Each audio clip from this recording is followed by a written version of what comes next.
చాలా ఆందోళన కలిగించేటువంటి కాలంలో ఉన్నాం. నిజానికి మెర్సీ మార్గరెట్, ఆ ఉపాధ్యాయుడు వేణు, ఇవన్నీ కూడా వరుసగా జరుగుతున్నప్పుడు నాకు అందరితోనూ ఒకటి అడగాల్సిన ప్రశ్న ఉన్నది. అదే సోషల్ మీడియాలో విపరీతంగా ట్రోల్ చేస్తున్నప్పుడు మనం ఎంతమంది దానికి రెస్పాండ్ అయ్యి దాని మీద చేస్తున్నాం? కె శ్రీనివాస్ గారు వరుసగా 2 సార్లు రాశాడు. రాసినప్పుడు దాన్ని నాలాంటి వాళ్ళం వాట్సాప్ గ్రూపుల్లోనూ అక్కడ ఇక్కడ దాన్ని బాగా స్ప్రెడ్ చేయడానికి ప్రయత్నం చేశాం. ఆ జవాబులు దాని కింద కూడా మళ్ళీ ఆయన్ని మీరు ఏం చెప్తున్నారో మీకు అర్థమవుతుందా అనే పద్ధతిలో ఆయన కూడా చేశారు. ఒకటి, సోషల్ మీడియా అనేది పెద్ద టూల్, ఆ టూల్ని మనం సరిగ్గా వినియోగించుకోవడం లేదు. ఈరోజు కూడా సమావేశాలు జరుగుతాయి, మనం వచ్చి మాట్లాడతాం, మళ్ళీ అక్కడ పోరాటం, వేణుగోపాల్ ఒక దాంట్లో తన వివరణలు ఇస్తూ ఉంటే మనం అక్కడ ఉండం, లేదా మెర్సీ మార్గరెట్ అక్కడ మాట్లాడుతూ ఉంటే మనం అక్కడ ఉండం. మనం అది వాళ్ళు చేసే యుద్ధంలాగానే మనం నిమ్మకు నీరెత్తినట్టుగా ఉంటాం.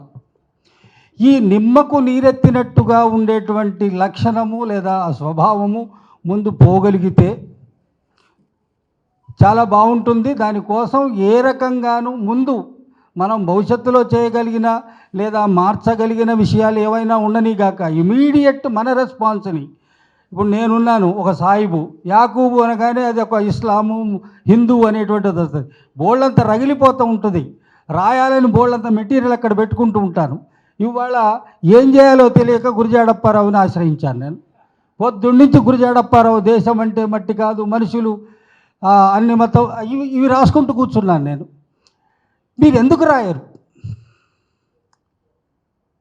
ఎందుకు రాయరు అని అసలు మనం ఏం చేస్తున్నాం? మనం ఆ ఫీలింగ్ లేదా? ఏమన్నా మనం ఈ దేశంలో ఉన్నటువంటి పరాయి వాళ్ళమా? మన వాళ్ళ మీద, మనం అనుకుంటున్న భావజాలం మీద, మనం అనుకుంటున్నటువంటి పద్ధతుల మీద, జీవన వ్యవస్థల మీద విపరీతమైన దాడి జరుగుతుంటే ఎక్కడ వాళ్ళు అక్కడ కూర్చొని జరిగింది హాయ్ హలోలు చెప్పుకోవడానికైనా ముందు అది చెయ్యాలి. మనం అది చేయకుండా మనం సుదీర్ఘమైన ఉపన్యాసాలు, సుదీర్ఘమైనటువంటి పుస్తకాలు రాస్తే కుదరదు. వాడు ఎక్కడున్నాడు? ఇప్పుడు సోషల్ మీడియాలో ఉన్నాడు. సోషల్ మీడియాలో మనకున్న బలగం బోల్డ్ పెద్దది. సిద్ధారెడ్డి అన్నట్టుగా ముందు ఈ ఐక్యత సాధించాలి.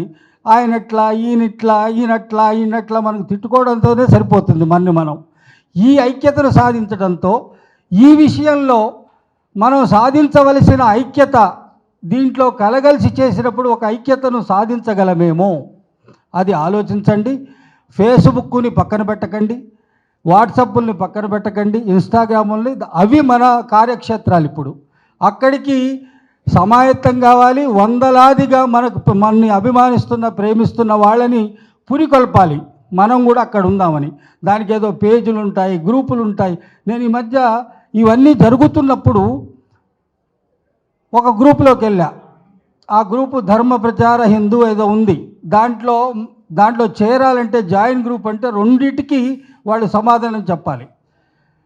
జై శ్రీరామ్ అనేటువంటిది 3 సార్లు టైప్ చేయి, ఓకే అవుతుంది. లేదా నువ్వు హిందువువా లేదా దాన్ని టైప్ చేయి, అవును అంటేనే దాంట్లోకి నువ్వు గ్రూపులో చేరవచ్చు. అంటే చాలా పకడ్బందీగా ఆ గ్రూపుల్లోకి చేర్చుకొని వాళ్ళందరికీ ట్రైనింగ్ ఇచ్చి చేస్తున్నటువంటి మనమేమి ఈ దేశానికి పరాయి వాళ్ళం కాదు. ఇంకెవరైనా పోలిస్తే, ఇంకెవరైనా మన్ని అడిగితే అందరి దేశభక్తి కంటే ఒక మోతాదు ఎక్కువ దేశభక్తి ఉన్నవాళ్ళం. మనం చేస్తున్న పనులన్నీ ఈ దేశం కోసం, ఈ దేశాన్ని కాపాడుకోవడం కోసం, ఈ మట్టిని, ఈ నేలను పూజించేటువంటి మనుషులంగా ఉన్నవాళ్ళం. కాబట్టి ఆ జరగవలసినటువంటి విషయాలు, మార్చవలసినటువంటి విషయాలు ఉన్నాయి. కానీ ఇమీడియట్గా మనం ఇచ్చే సమాధానాలు, జవాబులు, అలర్ట్ చేయడాలు ఉండటం వల్ల ఒక ధైర్యాన్ని అందరిలోనూ ప్రోధి చేయగలము అనేటువంటి మాట నేను చెప్పదలుచుకున్నాను. దానికి ముందు మనమంతరము సిద్ధం అవ్వాలి. నథింగ్ విల్ హ్యాపెన్ వాడు ప్రశ్న వేసినప్పుడు లేదా ఏదో చెప్తున్నప్పుడు మనం కూడా చెప్పగలిగిన స్థితిలో ఉంటే అరే అరే ఇది కుదరదు, ఇది కూడా వీళ్ళు కూడా సమూహంగా ఉన్నారు అనేటువంటిది పాయింట్ ఉంటుంది. కాబట్టి ఈ ఇవాళ ఈ కార్యక్రమాన్ని ఇమీడియట్గా చేపట్టడము, దానికి Telangana for piece and unity కలిసి రావడము, ఈ రకమైనటువంటి ప్రయత్నం జరగడం అనేటువంటిది అవసరం. ఇలా మనం ఇటువంటి సందర్భాలు వచ్చినప్పుడే కలవటం కాకుండా దీన్ని ఇంకా ముందుకు తీసుకుపోయి ఇంకా చాలామంది కలిసి ఉండేటువంటి ఒక సమూహాన్ని ఏర్పాటు చేయటంగా మనం ముందుకు నడుద్దాం.